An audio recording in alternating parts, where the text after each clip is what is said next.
கர்மயோகம் என்றால் ஒரு காரியத்தை செய்யும் போது ஆசை இல்லாவிடில் எவ்வாறு காரியம் நடக்கும்? கர்மயோகம் செய்கிற அத்தனையும் கர்மம், செய்கிற அத்தனையும் என்ன கர்மம். யோகம் வேண்டா நான் முதல் சொன்னது சொல்லியிருக்கேன், அதுக்கு விட அதான் விட அதான் செய்கிற அத்தனையும் இறைவனுக்கு செய்யும் பூசையாகும். எனது உள்ளத்தன்மைக்கான செய்கிறேன் செய்தால் அதே கர்மம் கர்மம். அடுத்தது ஆசை இல்லாவிடில் எப்படி கரையை நடக்கும்? ஆசை இல்லாமல் எப்படி யார் சொன்னா அப்படியே சொல்லு இல்லை, ஆசைப்பட்டு செய்ய அது இல்லைன்னு நானா அந்த இறைவனுக்கு பாருங்க ஒன்று அந்த யோகம் செய்யக்குள்ள இல்லை. இப்போ ஆசைப்படுறது ரெண்டு ஆசை இருக்கு. ஒன்று தவறான ஆசை, மற்ற நல்ல ஆசை இல்லையோ. ஆசைப்படே பட்டு செய்ய யார் இல்லைன்னு சொன்னா இல்லை. நான் இந்த புத்தகம் என்ன சொல்லுங்க பெரிய லவ், இது அவ தான் சொல்கிறேன், த சீக்ரெட் பவர் என்னம்மா. அப்போ இது ஒரு கேள்விக்கு இதில் விட இருக்கு, அதோட தான் சொல்கிறேன்.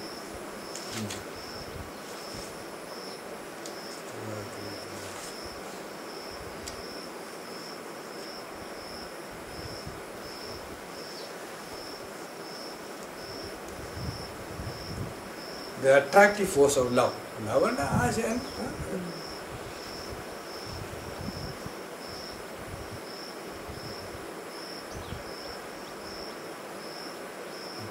So, what is the force of attraction? The force of attraction is the force of love.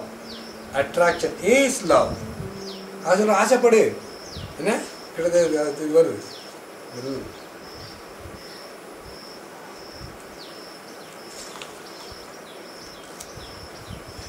Everything you want to be, do or have comes from love.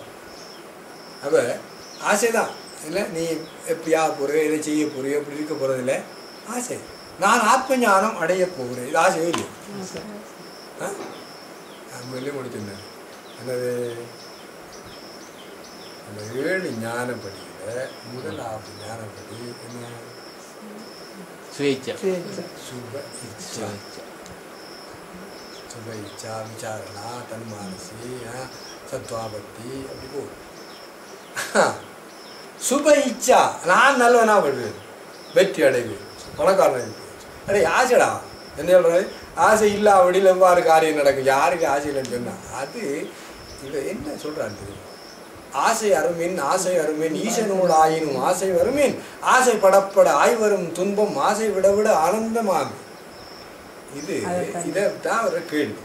ஆனால் அந்த கேள்வி என்னடே அது கடைசி ஐயா.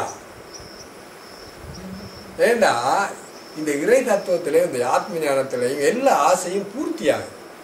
எல்லா ஆசைகளும் இந்த ஆறுகள் போய் கடலில் சேர்ந்தோடனே கடல் ஆசையாக இருக்கும் மாதிரி அது எல்லா ஆசைகளும் நிறைந்த இடம் அந்த இடம். ஆனால் இப்போ பாருங்க முட்டாள்தனம் ஆசைப்பட்டா இல்லை பாருங்க ஆசை என்ன அங்கே வரக்குள்ள தவறான ஆசைகளை தான் சொல்றேன். ஏன்னா ஆசை அப்படிங்கிறதுக்குள்ள நீ இந்த வழியிலிருந்து என்ன ஆனந்தமான வழியிலிருந்து நல்ல வழியிலிருந்து என்னது வெற்றி கிடைக்கிற வழியிலிருந்து இல்லை வாழ்க்கையில் என்ன உன்னதமான உயர்நிலைக்கு போகிற வழியிலிருந்து நீ நினைக்கிறாய் திரும்பி. அதாவது நான் பாருங்க இந்த அடிக்ஷன் அடி ஒன்று சிகரெட்டு தண்ணி அடிக்கிறது அது வரதராஜன் டாக்டர் வரதராஜன் அப்படி எழுதியிருக்காரு. அது சொன்னவே என்ன புத்தகம் தெரியுமா? என்ன அலரியா படிச்சிருக்கா நாவல் எல்லாம் படிக்கலையா? நெஞ்சில் ஒரு முள் கவலை அதில் அது ஒன்றும் இல்லை. இந்த பேஷி அந்த இதை பற்றி சொல்கிறார். அப்போ ஏன் கல்யாணம் மனைவிக்கும் அதுக்கு வித்தியாசம் காட்டுறார். அவன் என்ன இருக்கா அவன் உடம்பையும் பார்த்துக்கொண்டான் மற்றவன் என்ன அதே மாதிரி சில சொல்கிறார். சில ஆசைகளை நீ தொட்டா ஒன்றும் செய்யாது, சிலதுகளை தொட்டா நீ தொடுறது அப்புறம் என்ன ஒன்று அது என்னதில்ல you take the first drink. அது ஆங்கிலத்தில் நல்லா அழகாக இருக்குல்ல.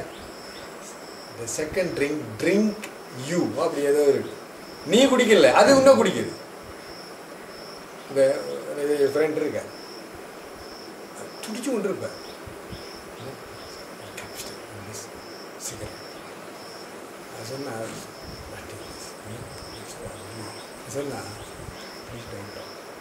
ஸோ ஹெல்ப்லெஸ் அவங்களோட அந்த ரத்தத்தில் அந்த சிகாட்டின்னு நிகோட்டினா ஏதோ போய் அவங்கள அது குடிக்க வைக்கும். இன்னொன்று ஒரு சுவாமி சித்து கொண்டு இருக்கார், அவர் சொல்லணும், அவருக்கு தோசை இட்லி சாம்பார்லாம் வாழ்க்கை போகிறார், நல்லாத்தையும் ஒரு 10 மணி செத்துருவார். என்னட்டு சொல்கிறாங்க, தோசை பண்ணிட்டான். இது நடந்த கதை எனக்கு கேளுயா, நல்லா கேளு. என்னது ஆசை இல்லாமல் எவ்வாறு நடக்கும். சுவாமி யோக சுவாமி யாழ்ப்பாணம், அது நம்மளோட கல்லடி என்னது என்னிடம் வந்து வாழைச்சேனை அதில் ஒரு ஆசிரமம் இருந்தது. அவர் பேர் ஆனைக்குட்டி சுவாமி, காரதீவா இல்லை இல்லை அவர் இல்லை, ஆனைக்குட்டி நரிக்குட்டி அப்படின்ட்டு வேறு பேரப்பா. அவர் இதில் இருந்தாக்கா இப்போ இருக்கு சிவதொண்டர் நிலையம், செங்கலடி இல்லை வேறு ஓகே. அவர் என்னிட்ட சொன்னாங்க, அவர் சின்ன ஒரு பையன் 18 வயது, சோல்வரி பிரபு வந்து லார்ட் சோல்வரியோட மகன். அவர் இலங்கைக்கு அந்த சட்ட இதில் வந்தோடனே இவரை பார்க்க வந்து அவரோட சிஷ்யா போய்கின்றார். இவர் சரியான பசியா. அந்த யோகசாமி எந்த கடைக்குள்ளே போய் சாப்பிட்டாலும் என்ன நடக்கும், அது பெரிய வியாபாரம் நடக்கும். அதனால ஆக்கள் திறந்து எப்போ வருவார் பார்க்கலாம். இவர் வாடா பசிக்கடா வாடா ரெண்டு போய் உடனே இடையெல்லாம் போட்டு இட்லி சாம்பார். உங்களுக்கு யாழ்ப்பாணம் நாயகத்துக்குள்ள அந்த காலகாலத்தில் 4 மணிக்கு அந்த இது போடுவாங்க, என்ன சுலபம் பாட்டு அபிராமி அந்த அது போடுவாங்க. அந்த கம்மன்ட்டு அடிக்குங்க. அந்த இந்த ரோடு என்ன ரோடு 80 ரோட்டா செங்க அப்போ நல்லா. இவர் பாவம் வெள்ளைக்காரன் 18 வயது 20 வயது பையன், அது வச்சதோ இல்லையா போட்டான்.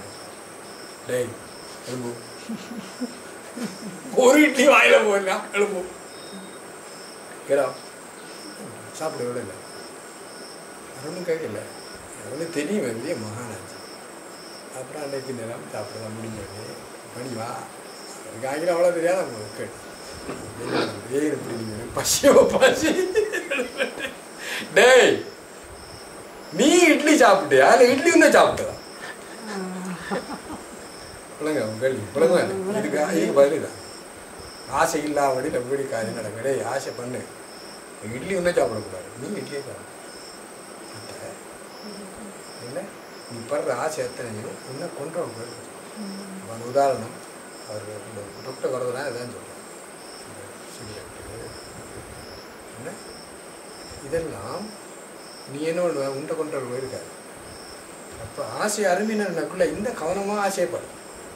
ஆசைப்படாது யாருக்கு முதல்ல சொன்னே சுப இச்சா சுபம்னு சொன்னால் சத்தியம் சிவம் சுந்தரம் எல்லாம் நம்ம அடையறதுக்குரிய ஆசை படையா ஆறுலேங்கன்னா முட்டாள் பண்ணா படா ஆசை. ஓகே குழந்தையா ஒரு கேள்வி பதில் என்ன கேள்வி? ஆசை இல்லாமல் எவ்வாறு காரியம் நடக்கும்? நல்லா நடக்கும். ஆசைப்பாடு இப்படி பாடு சிவதர்மம் என்னமா பொய்சன் சாப்பிட ஆசை வந்தா ஆள் முடிஞ்சு விஷயம் சாப்பிடறதுக்கு ஆசை வந்தா சாப்பிடும் சாப்பிடும். என்ன நடக்குது? ஆசையோடு சாப்பிடுறாங்க. என்ன கொட்டையது அதுக்கும் அதையும் சேர்த்து அந்த இது வெள்ளத்தோட சர்க்கரையோட போட்டு சாப்பிடும். சுவதர்மம் என்றால் என்ன? இது இறைவனை அடைய